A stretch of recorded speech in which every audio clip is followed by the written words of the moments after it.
Се враќаме во студиото со вестите на Ирис телевизија.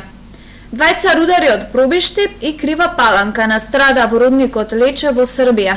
Според српските медиуми, рударите се загушиле од гасовите кои настанале при минирање во јамата.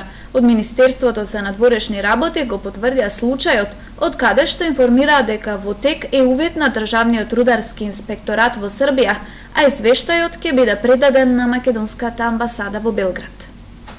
Двајца рудари од Македонија, Зоран Петковски од Крива Паланка и Тони Нанев од Пробиштип, настрадаа во рудникот Лече во околина на Медвеге, на југот од Србија.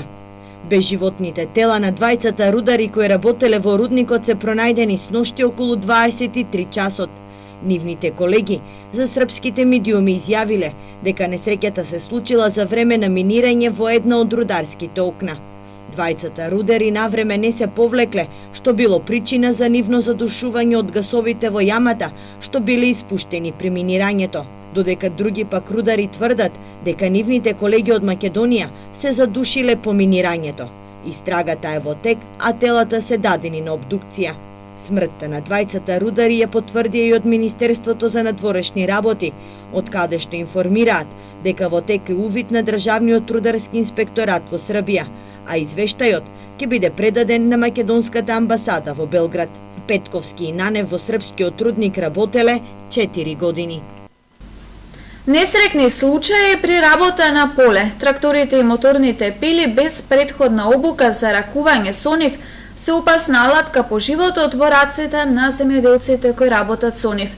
Профилот на земјоделец кој гина на полињата е 42 годишен маж, покажуваат анализите, а професијата дрвосечач е на листата најризични професии во светот.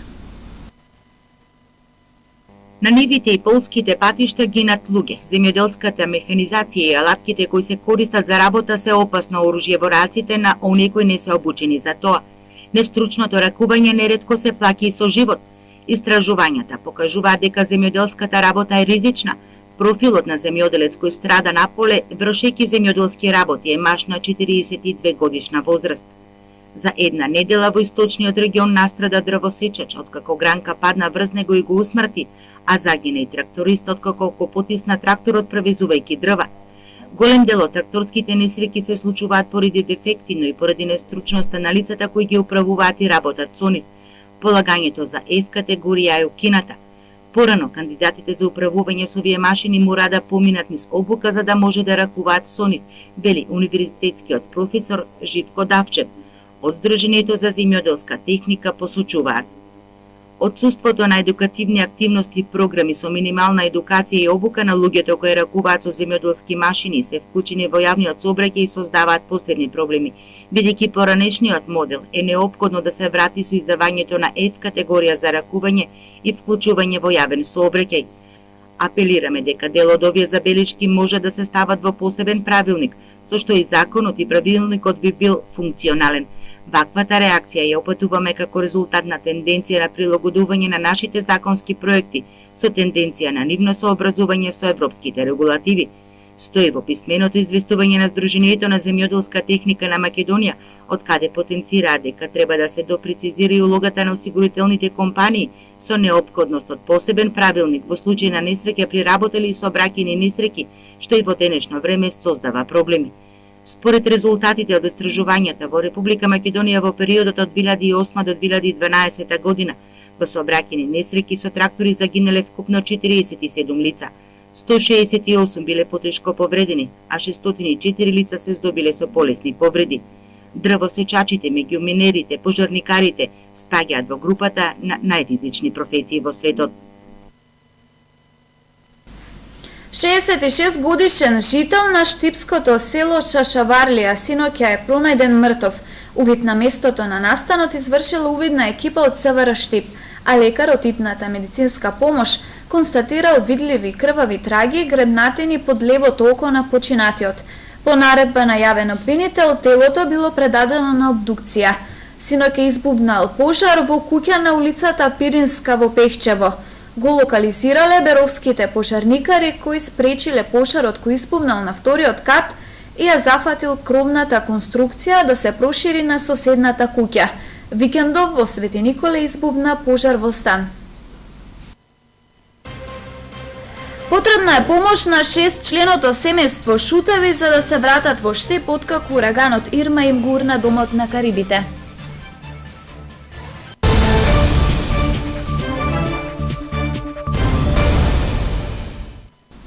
Координаторот на советничката група на СДСМ во Штип, Јане Миланов, на денешната пресконференција објави дека поднесуваат кривична пријава против граѓанската иницијатива Будење, кој изминатиот месец собираше потписи за распишување на референдум против населувањето на мигранти.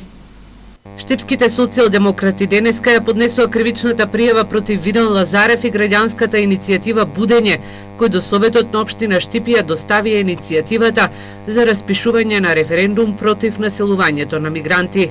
Денес поднесуваме кривична пријава против лицето Видан Лазарев и група граѓани носители на активностите за собирање потписи и инициирање на референдум. Во дејствата на горе наведените лица содржи се повеќе кривични дела: злоупотреба на лични податоци, измама, повреда на избирачко право, предизвикување на национална, расна и верска омраза. Миланов на денешната пресконференција истакна дека граѓанското здружение Будење на повеќе локации во градот собирале потписи, а граѓаните ги доведувале во заблуда. Наведените лица ги дезинформирале случајните минувачи, презентирајќи лажни податоци дека во општина Штип ќе се градат 6000 станови за мигранти и дека тоа во Штип ќе донесе тероризам, силување и огромна штета. Собраните потписи, вклучително и матичните броеви на потписниците, спротивно на Законот за заштита на лични податоци ги искористиле за поднесување иницијатива до Советот на општина Штип за распишување на референдум. Доказите кои ги имаат се приложени во кривичната пријава, забележува Миланов. Според неговите информации, одлуката на Советот на општина Штип веќе објавена во службениот гласник и дефинитивно на 15 октомври заедно со локалните избори штипјани ќе можат и референдумски да се изјаснат дали се против населувањето на мигранти во град Штип. Ирис телевизија побара и мислење од Видан Лазарев од граѓанската иницијатива Будење, кој телефонски изјави дека за денешната поднесена кривична пријава и обвинувањето од СДСМ нема коментар. Општинскиот комитет на ВМРО ДПМН е денеска на пресконференција. Темата им беше непокачувањето на пензиите. Драги сограѓани, лицемерноста на Социјалдемократскиот сојуз веќе почна да удира по джебот на пензионерите. Додека пред неколку дена кандидатот за градоначалник на Штип од СДС на пресконференција се фалеше за тоа кои локални проекти ќе ги направи, денес на седница на Собранието на Република Македонија истиот тој актуелен пратеник Благој Бочварски гласаше против покачување на пензиите на пензионерите. Полека но сигурно почнува да се поставува прашањето кој беше за живот во Македонија. Дали ВМРО ДПМН која го предложи законот за покачување на пензиите за 5% или СДСМ, поточно СДС, кој што гласаше против тој закон. Во продолжение следува реакција од општинската организација СДСМ Штип. Почитувани граѓани, ВМРО ДПМН неуспешно се обидува со лажни вести да шири манипулации помеѓу граѓаните. Предходната влада, предводена од ВМРО ДПМН при носење на буџетот за 2017 година, немала предвидено никакво покачување на пензиите. Со ребаланс на буџетот за 2017 година, ова парламентарно мнозинство и актуелната влада обезбеди средства за усогласување исплата на пензиите до крајот на 2017 година. СДСМ за една година ќе ги зголеми пензиите за 2160 денари. Во 2016 година пензионерите еднократно добија 630 денари. Апелираме граѓаните да не подлегнуваат на манипулациите на ВМРО ДПМН. Ова се очајнички обиди ВМРО ДПМН да ги засени успешните проекти на владата, предводена од СДСМ поради страв од убедливиот пораз на локалните избори.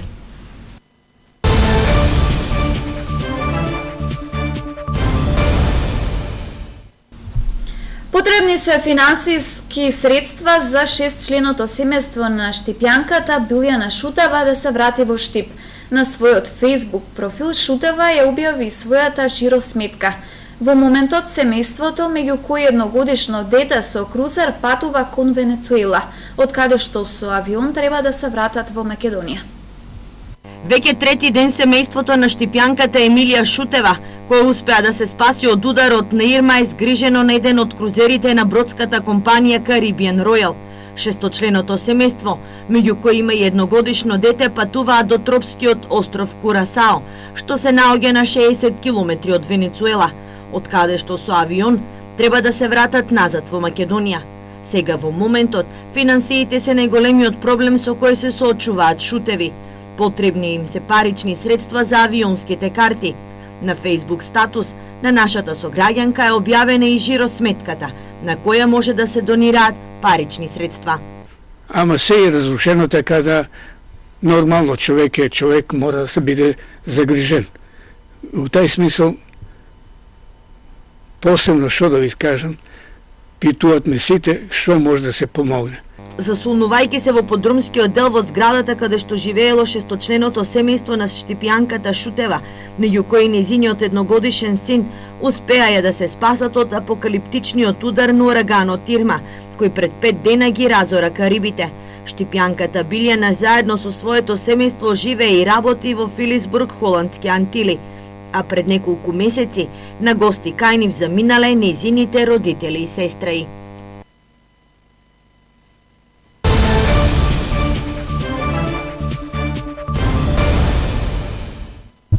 Одиме со еколошка тема и граѓанска реакција.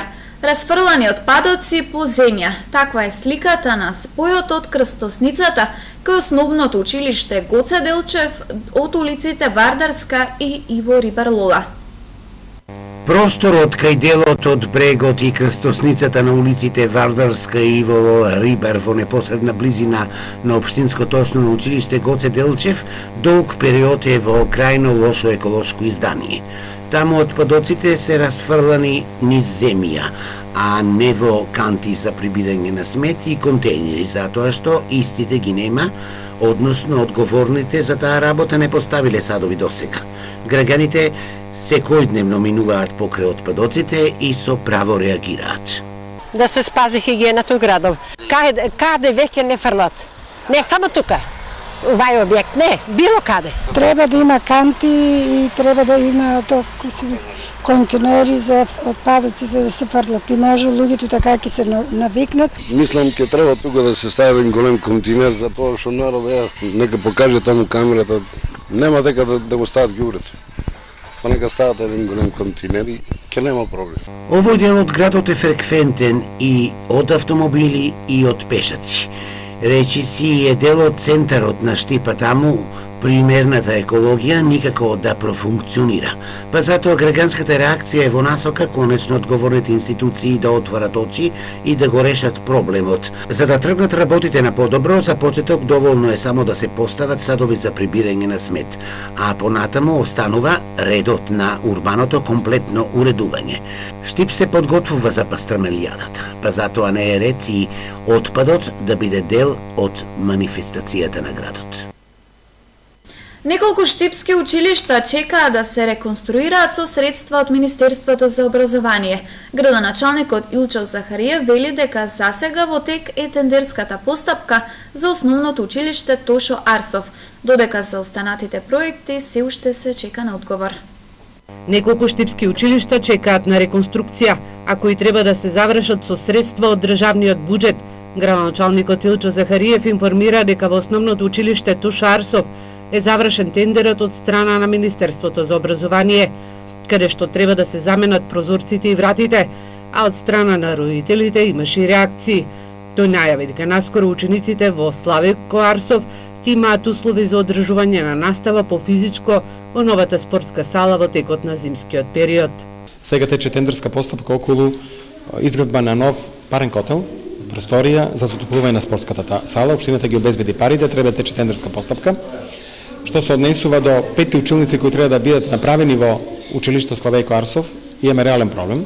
Тие се влезени во програмата на Министерството за образование, но досега нема ни трага ни глас дека тоа ќе се реализира. Захариев забележа дека очекува изградба на нова спортска сала во приградската населба Три Чешми, а како што вели тој веќе испратил писмо на Министерката за образование, во кое што образложува дека изградбата на оваа сала е еден од приоритетите. Се уште се чека и на дислокацијата на Средното текстилно училиште Димитар Мирашчиев, која со одлука на владата треба да се дислоцира во простории кои треба да се изградат во Средното електромашинско училиште Колен Ехтенин. Зградата на Средното текстилно училиште е дадена на Универзитетот Гоце Делчев, со врска владата да инвестира во нови простории, каде што ќе се смести ова училиште.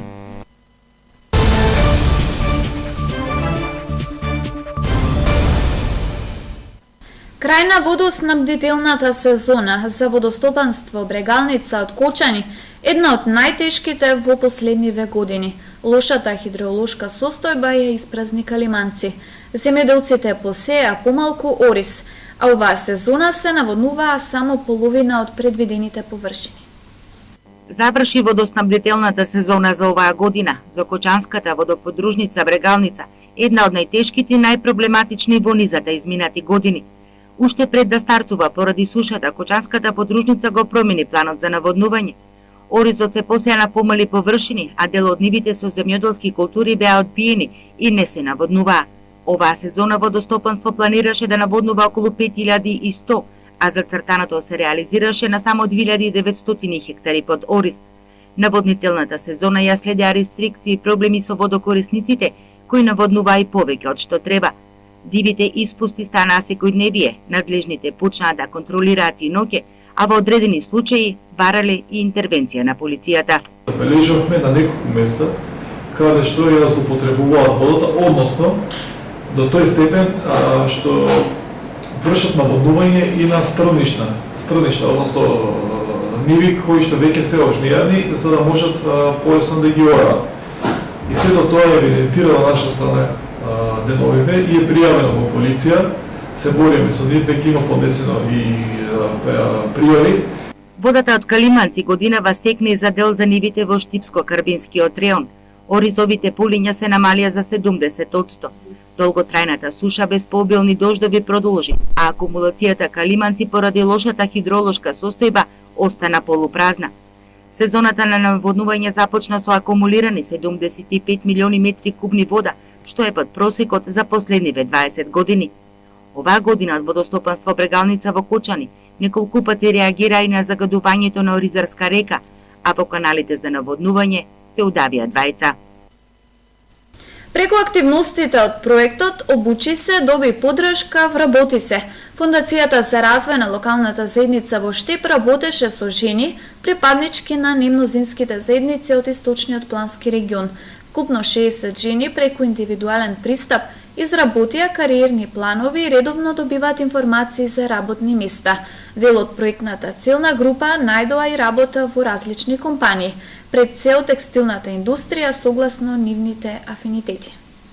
Фондацијата за развој на локалната заедница во Штип е при крај со спроведувањето на проектот Обучи се доби поддршка Вработи се, а истиот беше финансиран од Европската унија преку Министерството за финансии на Република Македонија.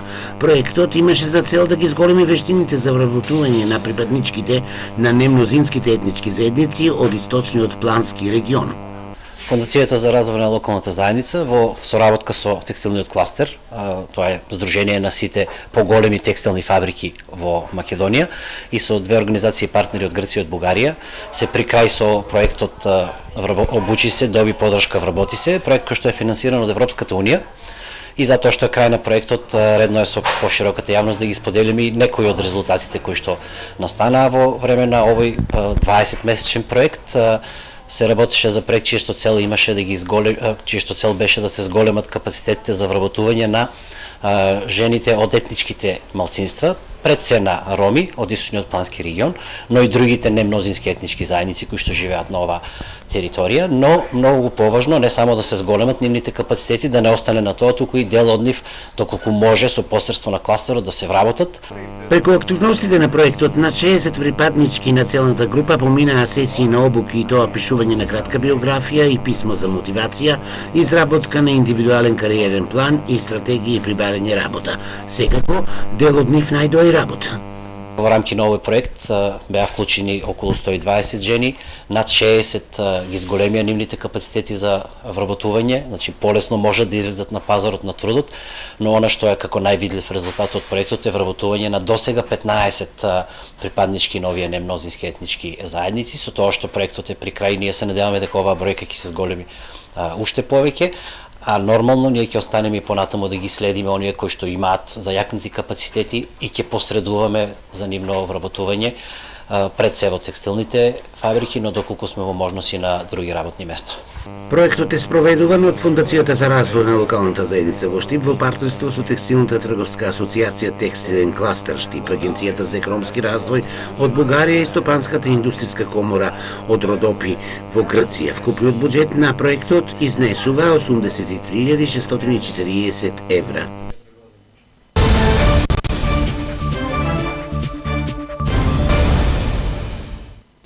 За крај следуваат информации од спортот. Утре среда ќе се одиграат осми на финалните надпревари во рамките од Купот на Македонија на градскиот стадион во Штип со почеток во 15 часот и 30 минути. Ќе се сретнат екипите на Брегалница и Победа од Прилеп. А македонската репрезентација во машка и женска конкуренција отпатува во Луксембург, каде што ќе настапи на Европското првенство во пинг-понг. Во составот на репрезентацијата и штипјанецот Петар Костовски, кој ќе настапи во поединечна и во екипна конкуренција. Во Луксембург од 13 до 17 септември ќе се одржи Европското првенство во пинг-понг за мажи и жени, на кој ќе настапи репрезентацијата на Македонија. Македонската машка селекција е пријавена и ќе настапи во поединечна и во екипна конкуренција. Утре почува Европското првенство во Луксембург, каде што ќе настапи нашата селекција и во машка и во женска конкуренција.